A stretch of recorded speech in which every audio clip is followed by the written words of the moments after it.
everyone, Alexa here from the blog theduvallhomestead.com, and today I'm going to show you a very easy way to make your own homemade sunscreen.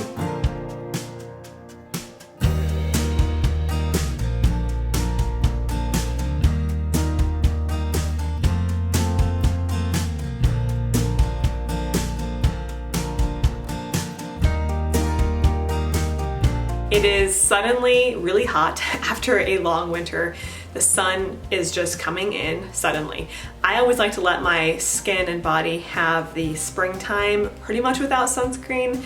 It's 50 degrees out, it's not a lot of sun, we live in the Northwest, it's not intense, but as soon as it gets intense, I want to make sure that we are protected. So come the early summertime, it's time for me to make sunscreen. I've made the sunscreen for a couple years now, and we rely on it so much that what happened was I just traveled with it. I got back from a trip and I accidentally put it in my carry-on, not my check bag.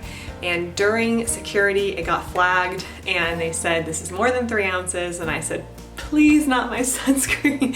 And I had to toss it, which is weird because I even offered to throw half of it out. I said, what if I just dump half of it out? But that still wasn't good for them for some reason. Anyway, I think they should have let me do that because I could have made it clearly under 3 ounces, but they didn't. So we got home and we're having a huge heat wave and we have no sunscreen. So I need to make this ASAP. I was skeptical when I first started making sunscreen because it's not the kind of thing that I want to mess up. I feel like I don't want to get skin cancer. I don't want to get sunburned. So when I first started making it, I used it, for a little bit at a time to see how it would go. Let's try 2 hours, or 1 hour in the sun. And I never got burned with it. I did figure out how long it lasts. I figured out its waterproofness. I figured out, okay, I need more or less. So I have experimented with this several times over the years and come up with my favorite recipe. So that's what I'm sharing with you today. What I love about this is it is all natural. There's no toxic ingredients or chemicals. Most sunscreens on the market today are full of chemicals, especially if they are spray sunscreens. If you have ever been to a tropical island and gone snorkeling, we did this last year in Hawaii, there are signs everywhere that say, no spray sunscreens. And they're getting very picky about what sunscreens people are wearing before they go in the water because they're seeing that their sunscreens are killing fish and ruining the reefs. And that should be very scary to you because if your sunscreen has the effect on animals, then it shouldn't be put on your body.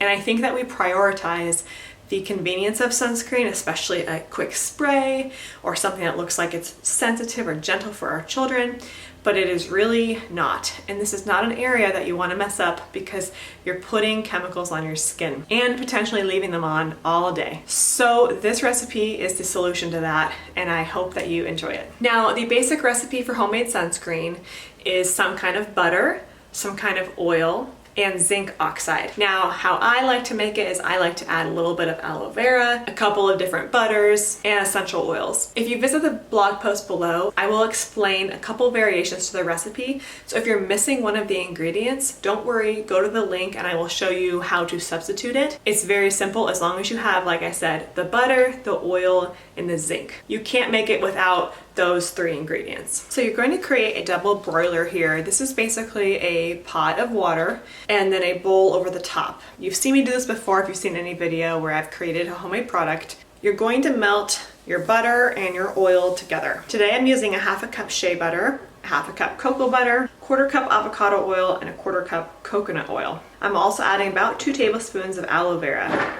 I will have the full recipe and a printout card so that you can just print this out on the blog at theduvallhomestead.com, and I'll link that below. Now, this sunscreen contains ingredients that all have some SPF in them. So the avocado oil, the aloe vera, the shea butter, the cocoa butter, and the coconut oil all contain low levels of SPF on their own, which is really cool. However, they don't really add up to create a very powerful sunscreen. The zinc oxide is your physical barrier that sits on your skin like a shield to block UV rays. It is considered safe for you and the environment, which is why zinc oxide sunscreens are allowed in coral reefs, whereas chemical sunscreens are not. The other ingredients are helpful in hydrating the skin, keeping it clean, reducing swelling, anti-aging properties, relieves irritation such as eczema. There's a lot of benefits to all of these ingredients other than the SPF. And just another note on this, by the way, why you should avoid chemical sunscreens is because they contain chemicals like oxybenzone, and that's the ingredient that's considered unsafe for coral reefs. It's also known to be a hormone disruptor and cause skin allergies, and that's just one of the many chemicals that you can find in chemical sunscreen today that are even marketed toward babies, things like that. It's very scary when you look at the ingredients, and these are not good for our skin. Once those are melted, you're going to bring the bowl to somewhere else on your countertop, let it cool just a little bit.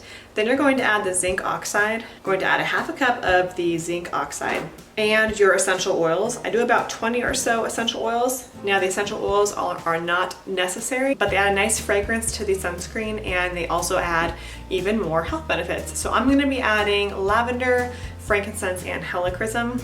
All of these are very good for the skin, very hydrating, and smell great. You want to avoid any essential oils that are photosensitive, meaning when you go outside and you're exposed to UV rays, these oils can create a rash or irritation or even a burn on your skin, so you don't want to put them on your skin and then go out in the sun. Photosensitive essential oils are citrusy, such as lemon, orange, that kind of thing, so avoid those ones. Once everything is stirred, you're going to put the bowl in the refrigerator. Then I'm gonna mix them up with a blender to get that nice whipped texture. That's just the way that I found that has worked best. You can also just leave this on the counter and it will harden up over time.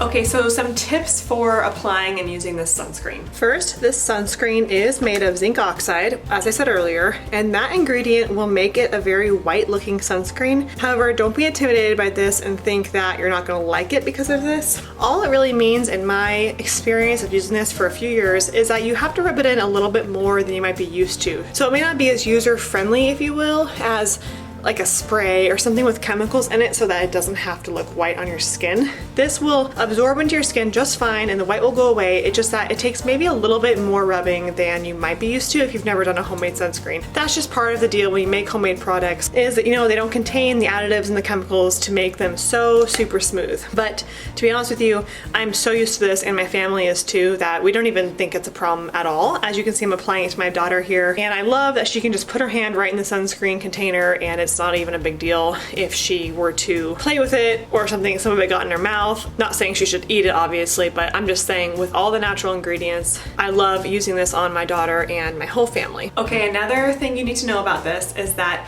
it is temperature sensitive. So what that means is that because this is made with cocoa butter and coconut oil, those fats solidify or become liquidy depending on the temperature. So if you take the sunscreen on vacation and it is 85 degrees and it's sitting out in the sun, which it shouldn't be, that's why I'm telling you this, is it will become very liquidy and it could spill and create a mess. On the other side, if it's winter and maybe it's sunny and you're taking the sunscreen up on a snowy mountain with you, it will become more solid. Still usable, but just more solid. So when I take this sunscreen with me, or if I'm at home, I always apply it before I go outside so I don't have to apply it once I am outside. Because if it gets really hot, it just gets really liquidy. It still works, it just can be a little more messy. It's 70 degrees outside or inside your house. This is a nice lotion to rub on. It's very easy to use. But if it's 80, it might be a little liquidy. If it's, you know, only 60 degrees, it might be a little harder. If it's a little bit harder, you just scoop it out with your fingers, rub it in your hands to warm it up, and then you can use it. This sunscreen is safe for children.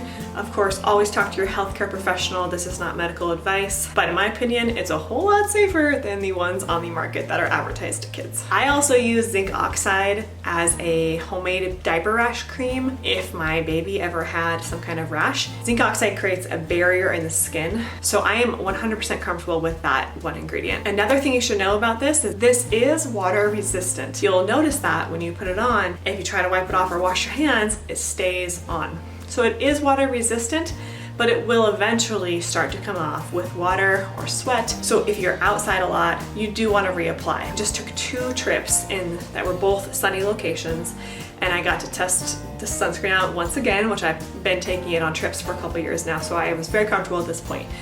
But it's so nice to just be able to put it on her shoulders, send her out in the sun, and no sunburn. The only time I've ever had a sunburn using this sunscreen was when I first made it and didn't know how much zinc to put in, and I was first experimenting, and I didn't even get that burned. I just noticed I got a little red, and I thought to myself, I'm gonna adjust this a little bit, and then never really happened again. My daughter has also never gotten a sunburn, even though she's a baby and has very sensitive skin, because I've kept this on her. All right, well, thank you so much for watching this video on how to make homemade sunscreen. Good luck with this. I think that you will love it when you start using it this summer. I always like to make a new batch every year, depending on how long your hot and sunny season is. You just want to make sure that it stays in a sealed jar, nice and clean, and use it up, you know, during the sunny season, and then make a new batch the next year.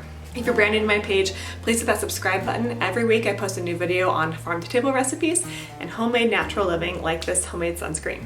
Thank you so much for stopping by the Duvall Homestead.